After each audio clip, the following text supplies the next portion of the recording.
I know I didn't tell him nothing. How do I know you're telling the truth? I am, Duke. I am. Believe me, I wouldn't cross you. Haven't I proved that? Haven't I shown how much I love you? Don't give me that love stuff. Railroaded from 1947 was a gritty crime film directed by Anthony Mann.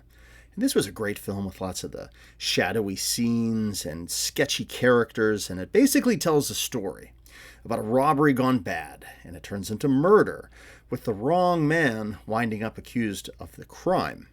And with a fiendish criminal behind it all, can the detectives get to the bottom of who was really responsible? Well, I'll give a spoiler-free overview of the film and then offer some closing thoughts.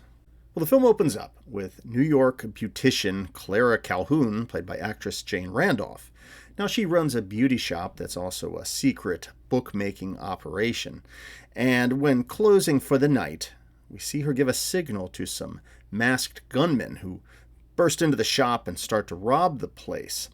And they're robbing her and her unsuspecting assistant of the betting money that's at this location.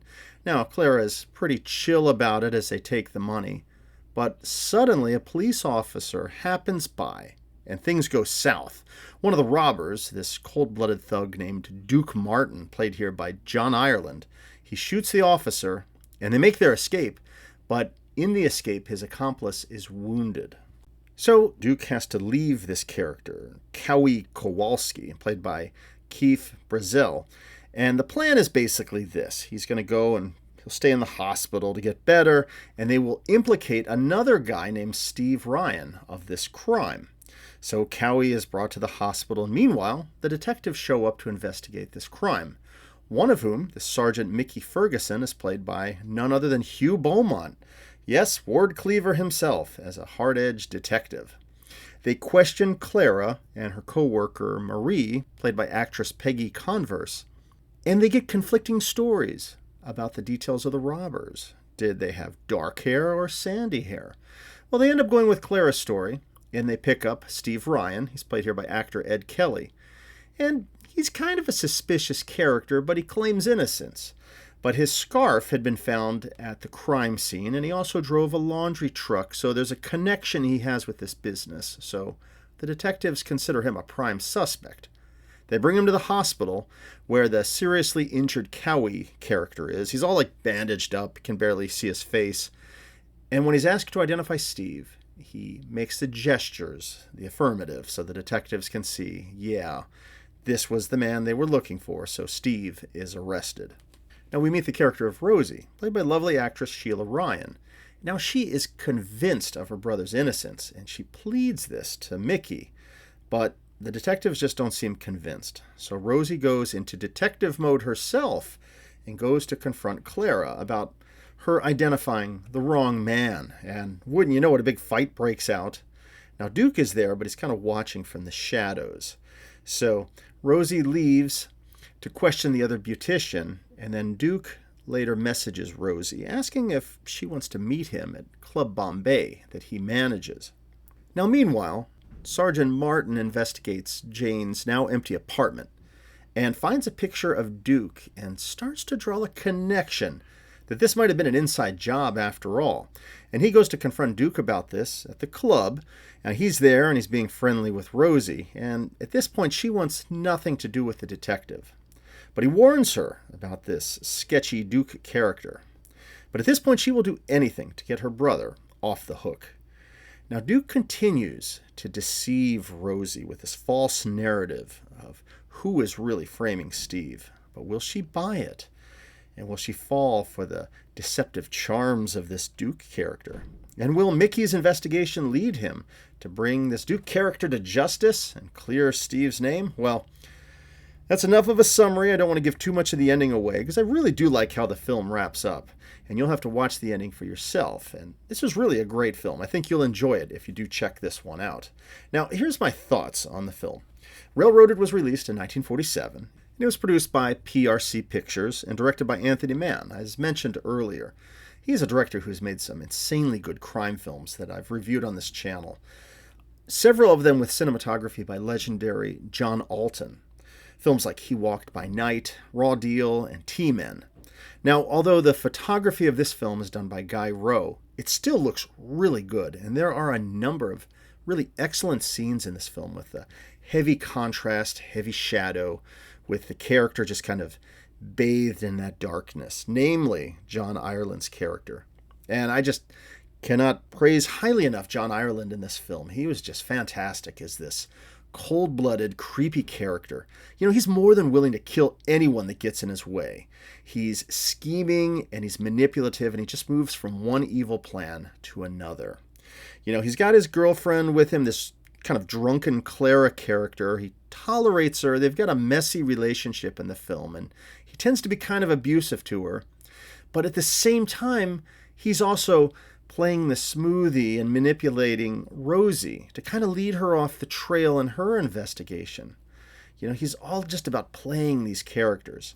And he's just a really rotten guy. And that's what makes his villain character so great in this film. He's clever and remorseless, and he's got that confident sneer. It was really great. And, watching this, I really hope to catch more of John Ireland's films. I've seen him in some other films. I've even seen him in things like Gunslinger, the Mystery Science Theater 3000 version, that is. And he's always playing these sketchy characters. I think he's great. And, just in thinking about this film, the formula here that I think works well is that Ireland is playing this creepy snake, and he pairs well with the more noble Sergeant Mickey Ferguson character played by Hugh Beaumont, who is the relentless investigator that not only wants to get to the bottom of the case, but might also have a little romantic interest in Sheila Ryan's character as well. And, I have to say on this channel, I've been watching a lot of Hugh Beaumont movies lately, in these old PRC films.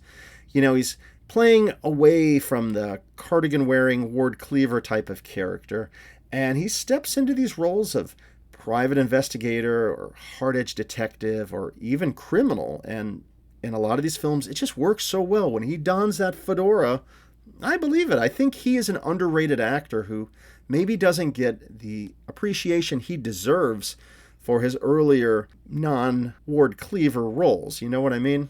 Here he's a driven detective, and he's initially willing to believe that the Steve guy is guilty, but then his detective work proves otherwise.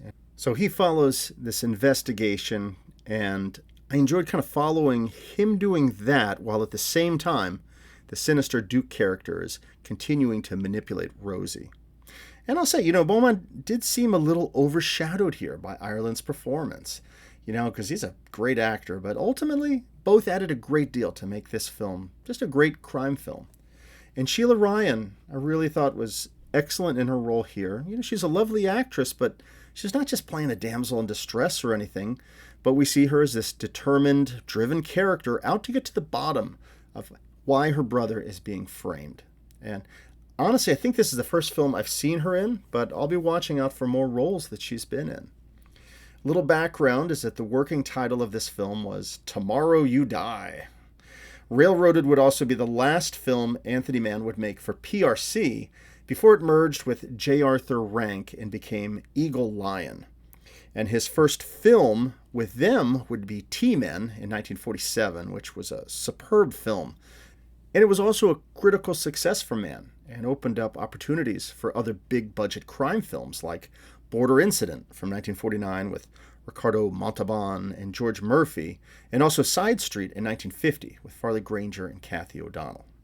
Well, Railroaded from 1947 was an enjoyable noir. It tells a story of a wrongly accused man, a determined sister out to clear his name, an equally determined detective who wants to get to the bottom of things, and a suave villain trying to manipulate his way out of the crime. I loved everything about the film. The pacing was good. The visuals were great. It really hooks you in, and, you're waiting to see if this railroaded guy can ultimately get his name cleared. The suspense and the action scenes were great, and I really enjoyed the characters in this one, particularly John Ireland, who was really the headline of this one for me. Looking forward to seeing more of his films. Railroaded was an enjoyable crime film, and it's one worth checking out.